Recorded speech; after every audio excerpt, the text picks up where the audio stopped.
स्वागत है आप सभी लोगों का मेरे चैनल साइंस टू टेक्नोलॉजी में। मैं अनुपम विपुल आप सभी लोगों का स्वागत करता हूं आज के शो रॉकेट मंडे में। आज हम लोग बात करेंगे नासा का स्पेस रिएक्टर 1 फ्रीडम के बारे में, यानी कि SR1 के बारे में। तो आइए इसे समझते हैं। तो सबसे पहले समझिए, इसका अनाउंसमेंट हो चुका है और ये पहला nuclear fission powered interplanetary spacecraft है। रिएक्टर हम लोग अंतरिक्ष में भेजे हैं, लेकिन इंटरप्लैनेटरी नहीं भेजे, मतलब बेसिकली ऑर्बिट में ही रखा गया है। मतलब और धरती का ऑर्बिट छोड़ के कहीं और जाना वो नहीं हुआ है। तो ये होगा। और हिसाब ये है कि नासा जो है, ग्रैंड टोटल आप देखिएगा नासा का कंस्ट्रक्शन से बिलियंस ऑफ डॉलर खर्च किया गया है फिजन रिएक्टर्स बनाने में, डिजाइन बनाने में, केस स्टडी करने में बहुत खर्चा हुआ है। न्यूक्लियर थर्मल रॉकेट वो ऑलमोस्ट बना के रेडी हो गए थे, लेकिन कभी यूटिलाइज नहीं हुआ था। ये पहला होगा, मतलब कि न्यूक्लियर टेक्नोलॉजी का एक्चुअली यूज करो। अब मैं रेडियो एक्टिव डीके की बात नहीं कर रहा, फिजन रिएक्टर की बात कर रहा हूं। तो वही समझिए। और ये मेन मिशन नहीं है, ये पाथ फाइंडर मिशन है, यानी कि गाड़ी खोलो। हमने उतना जो बिलियंस ऑफ डॉलर लगाया है, जिसका पूरा नॉलेज अवेलेबल है, डॉक्यूमेंटेशन है, सब चीज़ है कि क्या सीखे, कैसे डिजाइन करना है, वो सब है, लेकिन उसको यूज तो करो। तो यूज करने के लिए डायरेक्टली आप बड़ा सपना नहीं देख सकते। पहले पाथ बना लो, मतलब पता ना, पहले जगह साफ कर लो, फिर उसमें पटरी बिछाओ, फिर ट्रेन चलेगी ना। तो ये वही कर रहा है, पाथ फाइंडर कैसे करना है। और हिसाब ये है कि आपके पास दो ऑप्शन आएगा। अगर आप फिजन का इस्तेमाल करते हैं तो आपके पास दो ऑप्शन है कि या तो आप ज़्यादा तेज़ी से जाएं, जैसे मान लीजिए कि 9 महीना सबसे छोटा है इंसानियत का, रफली मतलब 8 मंथ 9 मंथ आपको लगना ही है, तो या तो उसको छोटा कर दीजिए कि हम जल्दी पहुंच रहे हैं, या तो सेम टाइम लगाइए लेकिन वजन ज़्यादा ले जा पाइए। यानी कि जो चीज़ जा रहा है मार्स, उसका वजन जैसे मान लीजिए 3 टन है, उसको आप ये कर सकते हैं कि भैया 15 टन हो जाए। मतलब कि टाइम उतना ही लगेगा लेकिन वजन बढ़ जाएगा। तो ये ऑप्शन है। तो वही है, ये दोनों ऑप्शन से इसमें चूज किया जा रहा है कि ये सेम टाइम पे जाएगा, मतलब जो ह्यूमन ट्रांसफर मेथड है वही इस्तेमाल होगा, उतना ही टाइम लगेगा। और फायदा क्या हुआ? फायदा ये हुआ कि ज़्यादा टन ले पाएगा, यानी कि जितना भारी ये है, ये बनाया गया था लूनर गेटवे का एक मॉड्यूल की तरह, वो अकेले इतना भारी, उसको चांद फेंकने के लिए SLS चाहिए। आप उसको बोलो कि मार्स तक फेंकना रॉकेट, कोई रॉकेट नहीं है। सब रॉकेट बोलेगा सर नहीं होगा। स्टारशिप भी बोलेगा ठीक है सर हम ले जाते हैं ऑर्बिट पे, फिर आप हमको 25 बार रिफ्यूल कीजिए तब हम इसको फेंकेंगे। तो वही लिमिटेशन कि लो अर्थ ऑर्बिट तक हमारे रॉकेट बम बम, लो अर्थ ऑर्बिट के आगे फुस। तो ये न्यूक्लियर वहां से आगे ले जाएगा कि सर आप लो अर्थ ऑर्बिट पे लाइए या एक इलिप्टिकल ऑर्बिट पे डालिए, वहां से आगे का काम हम संभाल लेंगे। और टाइम आपको अभी भी उतना ही लगे, बस आपका रॉकेट बड़ा हो जाएगा, तो मतलब पे लोड बड़ा हो जाएगा। तो यही इस पर ट्राई किया जा रहा है और इसको अनाउंस किया गया था 26 मार्च 2026 इग्निशन इवेंट पे। और ये अकेले खड़े होकर बता रहे थे, बड़ा खराब लग रहा था क्योंकि खाली छूटा हुआ है। एक्चुअली ऐसा मैंने वीडियो दे दिया, देख सकते हैं। तो वही है। और नेक्स्ट ह्यूमन ट्रांसफर मेथड पे करेंगे जो कि अर्ली 2029 पे है। बहुत ज़्यादा ऑप्टिमिस्टिक टाइमलाइन है। और शायद मैंने टाइमलाइन गलत लिख दिया, 2028 है वो, खैर ठीक है। तो थोड़ा हिस्ट्री समझते हैं। तो सबसे पहला रिएक्टर जो है न्यूक्लियर के मामले में, सोवियत यूनियन ओए होए एकदम पगला के वो लोग न्यूक्लियर मटेरियल से प्यार किए थे। BES-5 उनका एक सीरीज रिएक्टर्स था जिसको 1970s में ही डाल दिया ऑर्बिट में। तो और उसमें थर्मो इलेक्ट्रिक कन्वर्शन होता था, जैसे कि आपका प्लूटोनियम डिके होता है, उससे जो थर्मो इलेक्ट्रिक कन्वर्शन होता है उससे आपका इलेक्ट्रिसिटी चलता है, जो मार्स रोवर में रखे गए हैं वैसा ये लोग कर रहे थे, लेकिन फिजन रिएक्टर के साथ कर रहे थे। क्यों? बात वही था कि मतलब ये समझना बहुत, ये स्टार्टिंग की बात थी और सीख ही रहे थे, और इनको हीट ज़्यादा मिलता है। मतलब अगर आप रिएक्टर लेते versus radioactive decay, reactor ज़्यादा हीट देगा। और फिर उसके बाद वहां से उन्होंने गाड़ी खोला, काफ़ी लॉन्च किया बाय द वे, ये समझना बहुत, वो ऑलमोस्ट 30 रिएक्टर्स को अंतरिक्ष में डाले हैं। और फिर उसके बाद सोवियत का टोपेज रिएक्टर डिज़ाइन किया गया था, ये रिएक्टर डिज़ाइन किया। ये उनका फाइनल टेक्नोलॉजी था कि आप जो नॉर्मल रिएक्टर है वो ऐसा ही रिएक्टर रहेगा, ये रिएक्टर जो का त्यों है, बट उससे बिजली कैसे बनाएंगे वो थर्मो इलेक्ट्रिक के जगह पे थर्मियोनिक कन्वर्शन पे होगा। यानी कि थर्मल फोटॉन्स जो होते हैं, थर्मल इलेक्ट्रॉन जो होते हैं, उसको आप सेमीकंडक्टर पे ब्रिज कराएंगे और वो आपको ऑलमोस्ट, जैसे आप समझिए कि सोलर पैनल है, सोलर पैनल पे फोटोन पड़ता है, फोटोन इलेक्ट्रॉन को जंप करा देता है बैंड गैप से। यहाँ पे ऑलमोस्ट वैसे ही, बस फोटोन की जगह पे आपका थर्मल इलेक्ट्रॉन है, और ये डिफरेंट है, थर्मो इलेक्ट्रिक कन्वर्टर्स है। तो ये हिसाब यही किया कि हिसाब ये था कि ये 115 किलोवाट का हीट बना रहे हैं और उसमें से 5 किलोवाट बिजली निकाल पा रहे हैं। यही समझ लीजिए, इसीलिए ऐसा ज़्यादा उसके पीछे भागे नहीं। और 5 किलोवाट ज़्यादा है लेकिन बहुत ज़्यादा नहीं है, मतलब कि वॉयेजर में जो RTG डाले गए थे वो इसके काफ़ी पास था शुरू में। ऑब्वियसली अब तो डिके हो चुका है, लेकिन काफ़ी पास पहुंच गया। और यूएसए भी पगलाया इसके पीछे। यूएसए स्नैप बनाए थे 10A, और यूएसए का सपना था कि खूब सारा बना रहे, मतलब लिटरली मॉडल बना के रेडी था कि अब एक इसका टेस्ट अप्रूवल क्लियर हो, सब चीज़ क्लियर हो, धड़ धड़ा के लॉन्च करते जाएंगे। इसको 1965 में लॉन्च किए, और ये समझिए इसमें इलेक्ट्रॉनिक फॉल्ट आ गया, उसके बाद काम खत्म। मतलब रिएक्टर चल रहा था, बस इलेक्ट्रिकल फॉल्ट हुआ, स्वाहा हो गया और बंद कर दिया। और ये सब का जो फाइनल था, कॉस्मोस 954 जो रेडार इमेजिंग सैटेलाइट था, वो 1978 में क्रैश कर गया, मतलब कि वो धरती का एटमॉस्फेयर में गया और कनाडा में लूज मोशन कर दिया। वो कनाडा का पूरा काफ़ी बड़ा एरिया, काफ़ी बड़ा सर्च एंड पार्टी लगाया गया था ताकि सब रेडियो एक्टिव वेस्ट को पकड़ सकें, और क्योंकि फुल रिएक्टर था तो काफ़ी धांधली हुआ। तो इसके बाद से सब चीज़ मतलब हो गया, ठीक है, ख़त्म करो। अमेरिका का गाड़ी ठीक से खुला नहीं, सोवियत्स का जो था वो जैसे ही मार्क 2 में गए, बोल रहे हैं ये तो दूसरे देश में आपने गिरा दिया, और भी रेडियो एक्टिव, वो भी कोल्ड वार में। इट्स लाइक सर, कुछ कुछ चीज़ वर्थ नहीं होता है। तो इसके बाद इस सबको छोड़ दिया गया, और अमेरिका भी छोड़ दिया, बोला आरटीजी से ही डेवलप करते हैं, और वो अभी उनका चल रहा है आरटीजी पे। तो गाड़ी है, ऐसा नहीं है कि इंसानियत ने कभी फिजन रिएक्टर को अंतरिक्ष में नहीं डाला, वो सॉर्टेड बात है। तो अब बात करते हैं SR1 के बारे में। तो इसमें इस्तेमाल हो रहा है पावर एंड प्रोपोर्शन एलिमेंट, यानी कि PPE। तो ये PPE जो इस्तेमाल हो रहा है लूनर गेटवे का सिस्टम है। ये बाय द वे बन चुका है, मतलब रेडी है, fully take it and go है। तो ये इसका रूट बनेगा। और इसको क्यों इस्तेमाल करें? क्योंकि इसमें आयन इंजन है। अभी आप लोगों ने देखा होगा इग्निशन इवेंट में बताए थे कि वो लूनर गेटवे को पॉज कर रहे हैं, शुद्ध मतलब डिलीट कर रहे हैं। तो ये तो पूरा पचा ही जाएंगे क्योंकि ये मैन्युफैक्चर हो चुका है। तो इसको पचा जाएंगे इस मिशन में। तो ये जो आप पीछे वाला एलिमेंट देख रहे हो वही है, वो एलिमेंट रेडी है।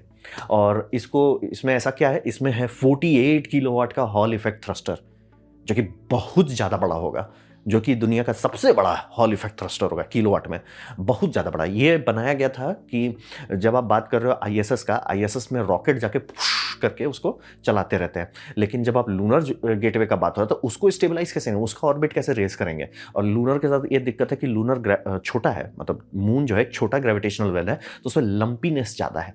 जब आप बड़ा प्लेनेट का बात करते हो, ग्रेविटी उसे एकदम स्मूथ कर देती है, लेकिन छोटा है तो लंपी रहता है, तो उसमें ऑर्बिट बहुत ज़्यादा, मतलब आप सोचोगे कि बहुत लो ऑर्बिट है, एटमॉस्फेयर ड्रैग नहीं है, लंबा चलेंगे ना, उसमें थोड़ा सा आगे बढ़ गए, थोड़ा स्लो हो गए, स्पीड बढ़ गया, घट गया, मतलब ग्रेविटेशनली वो बहुत नॉटी इन्वायरमेंट है, तो बहुत कोर्स करेक्शन चाहिए। तो बार बार आप प्रोपेलेंट मून तक नहीं भेज सकते, तो हिसाब वही था कि आयन इंजन इस्तेमाल करेंगे, एक बार उसको कर देंगे, कुछ मतलब 10 साल तक आपको टेंशन नहीं लेना है।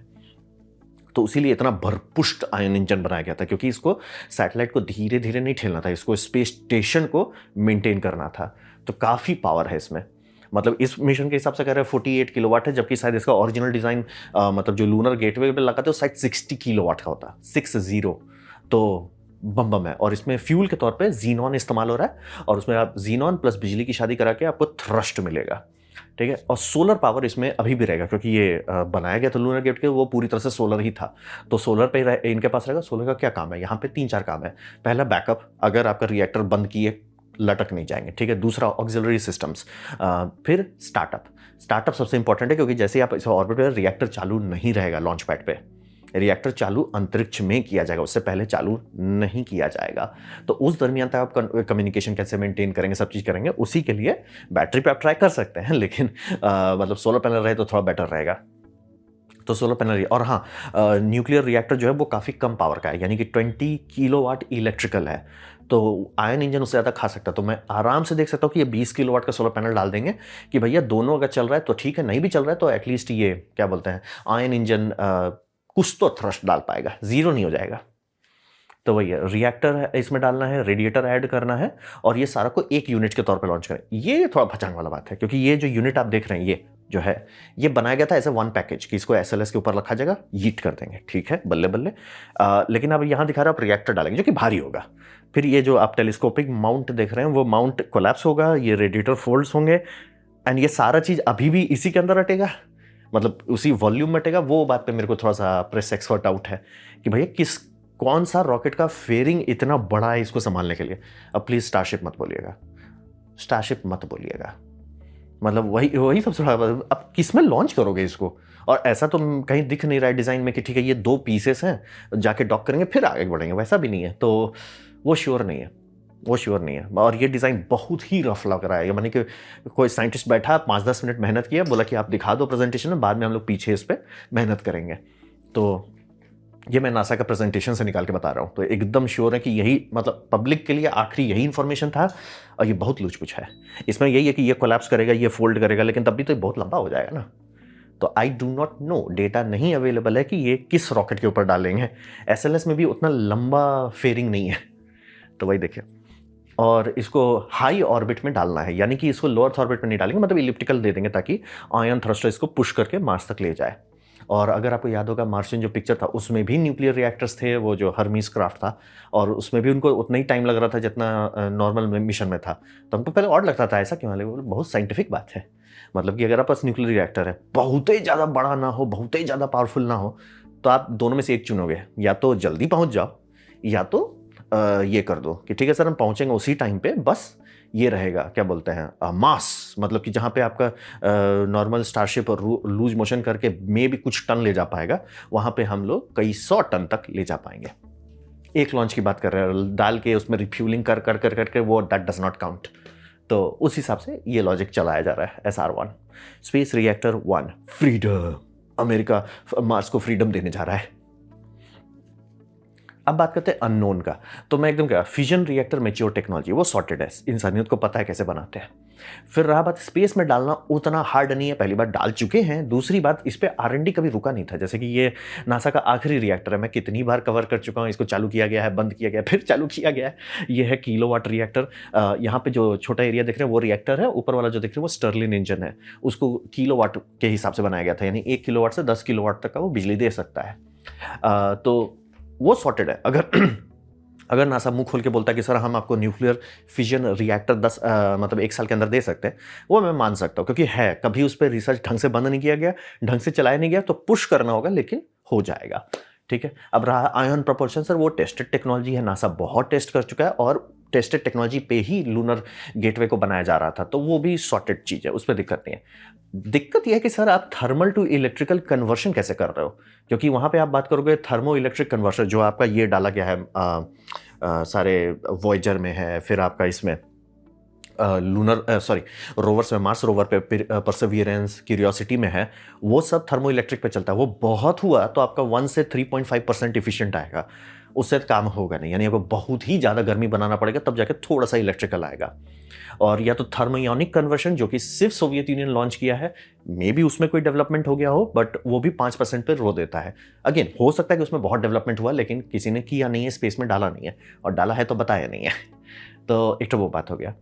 और आप बोलोगे स्टर्लिन इंजन पे जो काम कर रहे थे उसका डेटा नहीं है ना किसी के पास, मतलब स्टर्लिन इंजन जो है रिसर्च किया गया है, बोल रहे ये बनाया गया, फिजिकली बनाया गया है, लेकिन कभी कोई इसको ऑर्बिट में डाल के टेस्ट नहीं किया कि सर स्पेस एनवायरनमेंट में वो टिकेगा ही नहीं, तो वो एक दिक्कत है। अब ये क्लेम कर रहे हैं कि टरबाइन डालेंगे, यहीं पे हम बोले सर ये तो हुलुलुलु हो गया, ये तो आप इलॉन वेट फूक लिए, ये सिस्टम आप डालोगे उसके अंदर। मुझे ये सबसे क्लोजेस्ट मिला, मैं वही बता रहा हूँ कि कार्बन डाइऑक्साइड है आपका, वो उसमें कंप्रेसर है, टरबाइन है, मतलब सुपर क्रिटिकल नहीं है, नॉर्मल वाला है, और वो रिएक्टर्स चल रहा है। लाइक ये थोड़ा मुश्किल हो गया, क्योंकि आपको ये पूरा सिस्टम एक हैजमेटिक इसके अंदर डालना पड़ेगा, क्या बोलते हैं, हर्मेटिक सील के अंदर डालना होगा। उस सील के अंदर एक कंप्रेसर होगा, जो जैसे जो भी लीक होगा इसका सील से, धीरे धीरे वो प्रेशर बढ़ने लगेगा। जब एक प्रेशर काफ़ी हो जाएगा तो वो प्रेशर खींच के फिर से अंदर वाले में डाल देगा, क्योंकि ऐसा सील आप नहीं बना सकते स्पेस में जो कभी लीक ना करे, तो उसको हर्मेटिकली सील करेंगे। जैसे कि आपका सबसे खराब AC का सील होता है आपके गाड़ी वाले में, क्योंकि उसमें शाफ्ट जो है बाहर गया हुआ है। वहीं पर आपका जो इलेक्ट्रिक वाला जितना रेफ्रिजरेटर का है, AC का, उसमें देखिए पूरा मोटर अंदर है, बाहर नहीं है, क्योंकि शाफ्ट लीक करेगा ही, तो वो पिस्टन उस्टन सबको अंदर रख देते कि जो लीक भी करे वो वहीं रहे, लूज ना करे। तो ऐसा करके इसमें करना पड़ेगा। क्या वो सब 2 साल के अंदर सॉर्ट कर सकते? वही मतलब मेकिंग, वैलिडेशन, ये सारा 2 साल में सर, उस पर मेरे को डाउट। मतलब बाकी सारा चीज हम खा जाए, बोल लूनर गेटवे का एलिमेंट रेडी है, टेक इट एंड गो है, reactors take it and go है, बिजली कैसे बनाओगे सर? और आप बोल रहे हो कि हम RTG वाला, मतलब यानी थर्मो इलेक्ट्रिक नहीं इस्तेमाल करेंगे, थर्मियोनिक आपके पास एक्सपीरियंस नहीं है, और स्टर्लिन में भी, लेकिन आप खुद ही कह रहे हो कि स्टर्लिन नहीं यूज़ करेंगे, टरबाइन यूज़ करेंगे। मैं एकदम क्लियर, फिजिक्स नहीं रोक रहा, इस जस्ट 2 साल में नहीं होगा सर। तो देखिए ये मैं एकदम क्लियर, यही सबसे बड़ा अननोन नहीं है पूरे मिशन में, सब चीज पच जाएगा सिवाय ये वाला बात हमको नहीं पचा कि 2 साल में आप ये नहीं कर सकते। अब बात करते हैं, ठीक है वो तो अब मार्स चला जाएगा, मार्स पे करेगा क्या? तो मार्स पे वो पेलोड ड्रॉप करेगा, वो पेलोड है स्काईफॉल, और यही कह रहे थे कि मार्स में ये पूरा हीट कैप्सूल ले जाके फेंक सकते हैं। सोचिए पूरा हीट कैप्सूल है, मतलब जो जिस कैप्सूल से बेसिकली ये लोग क्यूरियोसिटी और परसिवियरेंस को ड्रॉप किए हैं, वो पूरा कैप्सूल ये पूरा मिशन को ले जा रहा है। यही फायदा होता है आयन थ्रस्टर इतना लंबा न्यूक्लियर पावर पे चल पाए। क्या वो सोलर पे कर सकता है? हाँ, बहुत इफिशिएंट सोलर पैनल और बहुत बड़ा हो तो हो सकता है, लेकिन न्यूक्लियर पे करते हैं तो टेंशन नहीं होता कि पावर ड्रॉप हो रहा है, क्योंकि जैसे आप धरती से दूर जाएंगे और क्योंकि आप सन से भी दूर जा रहे हैं ना, पावर ड्रॉप करने लगता है, वो ड्रॉप का इशू खत्म हो जाता है, तो आप थ्रस्ट फुल मेंटेन कर सकते हैं। तो यहाँ पे कि मिड एयर हेलीकॉप्टर डिप्लॉयमेंट, यानी कि ये प्रोब खुलेगा, बीच में ही धड़ाक कर देगा, मतलब हीट शील्ड नीचे गिरेगा, उसके बाद ये नीचे लटक जाएगा, ये लटक के इसमें से हेलीकॉप्टर उड़ जाएगा। ये ड्रॉप हो रहा है उसी टाइम, यानी सेकंड बैकअप नहीं है, ये लैंड नहीं करेगा, इसको उड़ना ही है। मतलब काफ़ी बोल्ड ये चल रहे हैं। बट टू बी फेयर, इस पे मेरे को ज़्यादा भरोसा है कि ये रेडी हो जाएगा। क्यों? क्योंकि ये पहले से काम चल रहा था। स्काईफॉल का प्रोजेक्ट मैंने खुद ही कवर किया हुआ काफ़ी टाइम पहले। तो स्काईफॉल मतलब प्रिटी श्योर है कि उसका एडवांस डिज़ाइन रिव्यू हो चुका है। तो 3 हेलीकॉप्टर डाल रहे, शायद दाम कम करने के लिए और फटाफट रेडी करने के लिए, और ground penetrating radar plus camera रहेगा, तो ये कर लेंगे। और हाँ, ये बहुत बड़ा मैसिव सर्वेलेंस करेगा, क्योंकि ऑब्वियसली ये जैसे ड्रॉप करेंगे, ये पैराशूट खुलेगा, हेलीकॉप्टर बस जाके लैंड करेगा, फिर वो चार्ज करेगा सोलर पैनल, सारा अर्थ कम्युनिकेशन स्टैब्लिश करेगा, या मार्स पे जो सैटेलाइट्स हैं उससे कम्युनिकेशन करेगा, वो सैटेलाइट्स वापस फीडबैक करेंगे, उसके हिसाब से गाड़ी आगे खोला जाएगा। लेकिन अगर ये लंबा टिक गया, जैसे मान लिया तीनों हेलीकॉप्टर भेज दिए और तीनों हेलीकॉप्टर टिक गया, और जितना ये टिका है, ये बनाया गया था कि भैया 1-2 फ्लाइट प्रूव करो, और उसके बाद ये जनाब जी तो उड़ते चले गए, उड़ते चले गए, उड़ते चले गए, कोई दिक्कत ही नहीं हुआ इसको। बस एक बार बेचारा गलत जगह पे वो लैंड किया, टिप जो है ड्यून पे भिड़ गया, टिप टूट गया, टिप टूट गया तो काम खत्म। तो वही है, मतलब कि अच्छा टिकाऊ है साबित हुआ मिशन के मामले में। तो अगर लंबा ये चल पाता है कि मतलब 1-2 साल तक ये चल पाते, बहुत डेटा कवर करेगा, और एकदम चूंकि पास से देख रहे हैं तो सैटेलाइट और जितना रोवर से सबसे ज़्यादा डेटा ये बना देगा, बहुत अच्छा हाई रेजोल्यूशन कि जितना एरिया ये कवर किया सर, ये कवर्ड डेटा है, आपको टेंशन नहीं लेना है। तो ये है स्काईफॉल का फायदा। अब वही टोटल वही समझिए कि न्यूक्लियर से ये नहीं कर रहे कि जल्दी जाएंगे, न्यूक्लियर से ये कर रहे हैं कि ज़्यादा ले जाएंगे, वो भी एक लॉन्च में। कौन रॉकेट पे होगा भगवान जाने। और हाँ, उसमें ये भी डाल दे रहे हैं ऑप्टिकल लेज़र कम्युनिकेशन, यानी कि मतलब ऑप्टिकल नहीं है, मोस्ट लाइकली इंफ्रारेड है, इंफ्रारेड लेज़र कम्युनिकेशन करेंगे ताकि बैंडविड्थ ज़्यादा रहे। तो ये है इसका वीडियो नीचे दे दिया है, देख सकते हैं। तो बोले बहुत एरिया आपको बहुत जल्दी जल्दी स्कैन करेगा, और ये एक बार अगर इस तरह का सक्सेसफुल हो गया और न्यूक्लियर वाला एक बार सॉर्ट कर देता है कि सर भारी भारी मिशन ले जा सकते हैं, तो आप मार्स को धड़धड़ा के स्टडी कर पाएंगे। अभी हम लोग का मार्स का स्टडी बहुत बहुत धीरे है, मतलब एकदम फूक फूक के, क्योंकि 1 टन का रोवर डाल रहे हैं, वहीं पे मान लिया क्या हो गया 5 टन का रोवर डाल दें, या रोवर भी छोड़ो ऐसे मतलब 6 हेलीकॉप्टर डाल दें या 8 डाल दें, या एक बार जब ये सॉर्ट हो जाए, बड़े बड़े फिक्स्ड विंग डिज़ाइन भी हैं जो ज़्यादा इफिशियंट होंगे, ज़्यादा दूर उड़ पाएंगे, वो सब डालना शुरू कर दिए। धड़ धड़ा के आप मार्स को एकदम हाई रेजोल्यूशन, क्रिस्प रेजोल्यूशन पे ये कैप्चर कर सकते हैं। और सैटेलाइट से नहीं, सैटेलाइट एटमॉस्फेयर है, सैटेलाइट रेजोल्यूशन थोड़ा लूज करता है। दूसरा, 1-1.5 महीना के लिए डस्ट स्टॉर्म आता है, तो समझना बहुत ज़रूरी है। और कोई भी चीज़, फिजिक्स का बात है, कैमरा आप रखिए ऑर्बिटल डिस्टेंस पे या तो सरफेस से 10 मीटर ऊपर, 10 मीटर ऊपर हमेशा अच्छा क्वालिटी देगा। तो यह है स्काईफॉल। तो ये था मेरा प्रेजेंटेशन इसके बारे में, नासा का फ्रीडम SR1, SR-71 नहीं, SR1 के बारे में। उम्मीद करता हूँ आपको अच्छा लगा, कुछ सीखने को मिला, कुछ समझ में आया। अगर ऐसा है तो लाइक कर दिए, दोस्तों शेयर कर दिए, उससे मेरा काफ़ी भला होगा। नहीं अच्छा लगा, नहीं पसंद आया, कोई बात नहीं, आप डिसलाइक दबा सकते हैं। मैं कहूँगा डिसलाइक 2 बार दबाएं, उससे मुझे पता चलो कितना ना पसंद हुआ है। मैं आपसे कहूँ कमेंट लेकर, मैं हर कमेंट को पढ़ने की कोशिश करता हूँ। आपसे कहूँ सब्सक्राइब कीजिए, बेल दबाइए, आप फ्री हैं तो। आपने वीडियो दिखा, जानकर मुझे बहुत खुशी हुई। धन्यवाद।